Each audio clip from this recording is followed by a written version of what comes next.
mensonges, tissant une histoire empoisonnée. Elle raconta que Clara, jalouse de l'attention que lui portait le prince, l'avait attiré dans un piège. Elle l'aurait séduit pour le conduire dans les profondeurs de la forêt et l'éliminer, afin de s'assurer que rien ne viendrait entraver son chemin vers le trône. La foule, choquée, se tourna vers Clara. Les murmures commencèrent à enfler, le doute s'insinuant comme un venin dans les esprits. Assis sur son trône, le vieux roi entendit les accusations. Son visage resta impassible, mais ses yeux trahissaient une profonde déception et une immense tristesse. Il ne dit rien, se contentant d'observer la scène, son cœur de père et de roi brisé en deux. Comment son propre fils avait-il pu sombrer si bas?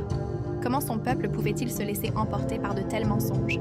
Plus tard dans la journée, alors que la tension était à son comble, le sage du village, un homme dont les yeux avaient vu passer des générations, se rendit en privé auprès du roi.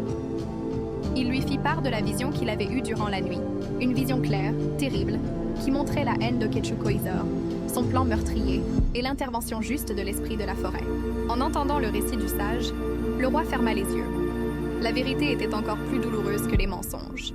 La déception face à l'acte de son fils était un poids insupportable. Le royaume était sauvé d'un tyran, mais à quel prix? Et comment Clara, l'héroïne innocente, allait-elle pouvoir prouver sa valeur face à un peuple désormais méfiant? La suite de son règne s'annonçait bien plus difficile que la défaite du sorcier. Merci d'avoir suivi cette nouvelle partie de notre conte. Qu'avez-vous pensé de la tournure des événements? Dites-le nous en commentaire. N'oubliez pas de vous abonner pour ne pas manquer la suite de l'histoire de Clara et du royaume BT. À très bientôt.